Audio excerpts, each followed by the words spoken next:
Hello, I am Travash15 or Surf Awesome Sauce, whatever you want to call me.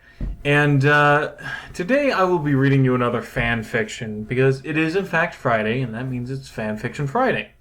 Now, I would like to say that I deliberated long and hard on this and thought about many of the great different choices of fan fiction there are out there, and decided upon the best one that I could read to you guys today. Or I would like to say something like, my best friend or something gave me this piece of fan fiction and it was either really good or really bad. I can't say either of those. I haven't even read this fan fiction, as a matter of fact.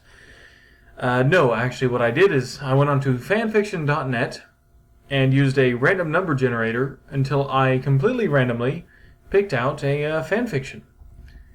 And this one is under miscellaneous miscellaneous crossovers, miscellaneous comics, under Mega Man.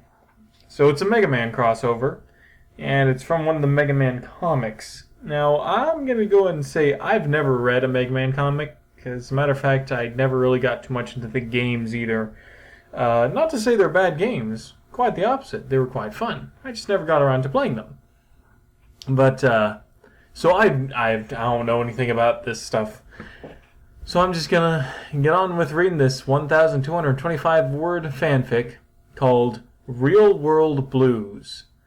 It's a Bob and George fanfic by someone called Yami Angi, or something like that. It's rated fiction K+, so probably not going to get anything saucy in it.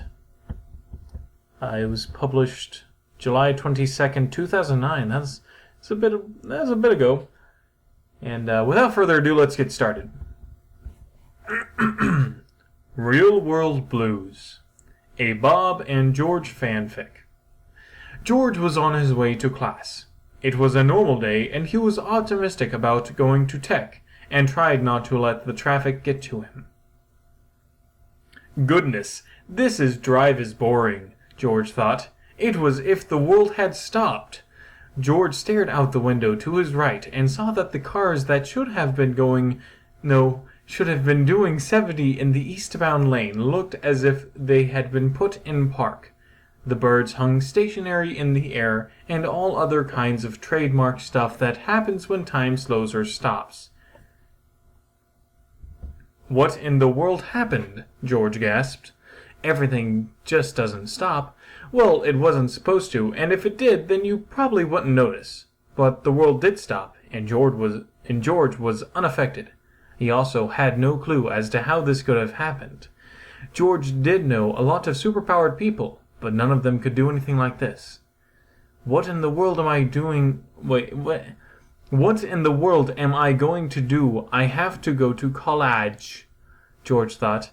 If I don't, Mom will kill me. Or at least yell a lot, and boy could she yell. At times it was as if she was a giant black void with a huge mouth. She was a shadowy darkness that yelled a lot.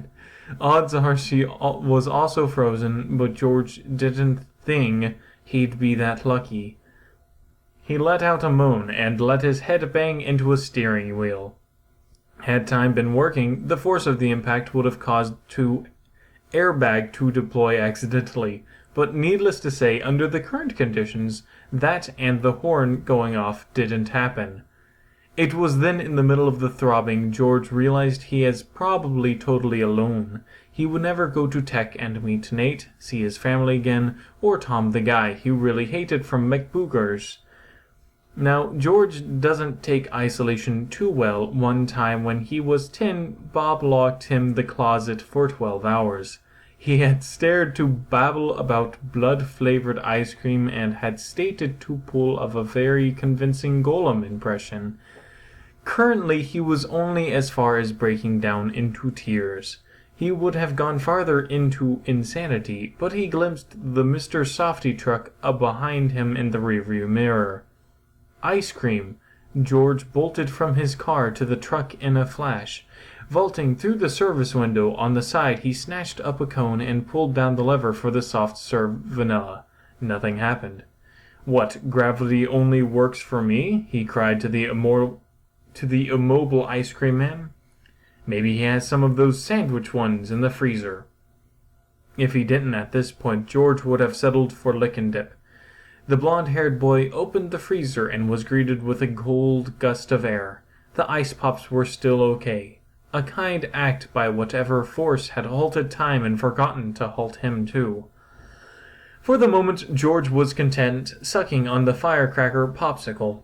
Well, he thought, maybe this won't be so bad. There's no one around to run my life anymore. It was them that George beat up. Old Carr became engulfed in a fireball. Ha! So long, George, too bad you're as frozen as your favorite food, called a jovial voice. It was Bob, George's younger brother. Well, technically it was Bob's supervillain persona.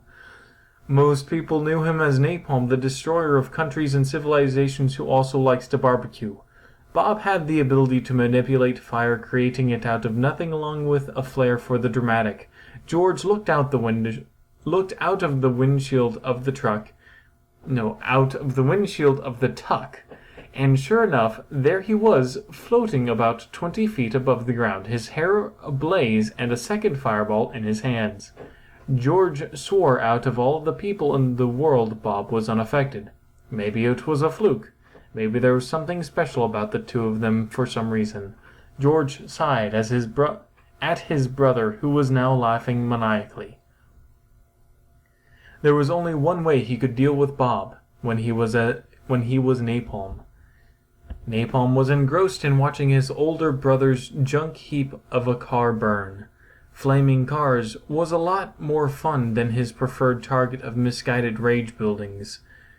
The fuel tanks made the explosion so totally cool. Crack-a-boom! Napalm felt like he'd been hit with a thunderstorm, only the sky was clear and still frozen for that matter. No, mater. But he knew exactly what had caused the lightning to hit him. "You're here too," he muttered. Standing on the roof of the ice cream truck was his arch nemesis, Blitz the Titan of Thunder. You know him as George. He who hath just gotten his car destroyed in a fiery attempted murder, and now looked ready to draw blood.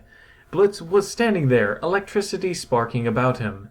If he wasn't so mad looking, his hair would have made you laugh, with all the electrons rung wild in a madness of static that made him look like a short-haired Super Saiyan want-a-bee. "Oh, hi, Spark," said Napalm sheepishly. He knew that Blitz, like most superheroes, even the blonde monkeys he looked like, became unbeatable once pushed over the edge. "You know it's Blitz," he spat. "Now, I didn't really mean to destroy your car. I didn't think that it would work, and you never really liked it anyway. Maybe he could talk his way out of this. I'm tempted to hurt you, but it looks like only other person around here not affected." Then, powering down, he added, "And I don't want to be all by myself." "Yeah," said Napalm, flaming down. "Isn't this cool? I wonder if it's a title character perk." "What?" asked George. "Did you forgot this comic is Bob and George the comic strip, and therefore we can't die being title characters? What did you do, panic until you saw the ice cream truck?" Bob stated. George didn't answer. Stopping time doesn't seem like the author's forte. He paused. "You don't think he stopped the comic? We're supposed to be his hobby to get over the breakup. What in the world do you think he could be doing?" Meanwhile, in another universe where time had also been artificially stopped, the being known only as the author was trying to help two others, how also happened to be helping two brothers with monster problem. "Did you forget about that?" the author yelled, pointing at the yellow demon floating immobile in ball form, the same annoying stage enemy that had, until a few seconds before the author showing up, had been shooting laser eye beams at them. To make matters worse, Mega Man had stated to climb up its face and gotten stuck. The author looked at Proto Man and sighed. "Why in the multiverse did I start this comic in the first place?" The end. Ladies and gentlemen, and everything in between, I did not... That any time where you think I might have messed up with how I pronounce something or something like that, No, it was just written that way. Oh dear, this has been it's I can't really say much about it. It's your token fan fiction, and honestly, it perpetuates the stereotype of most fan fictions. Honestly, it wasn't too bad. I was honestly expecting much worse out of a random fan fiction. It was posted back in 2009, and it's a Mega Man thing. I don't know who Bob and George are, and I don't really know who the characters they're supposed to be are. I guess this was... If I was to guess anything, I'd say that this comic was about... Well, this fan fiction was about how the comic was ruined or something, or that it was bad compared to the original. I don't know. I don't know enough about the series to say anything, but...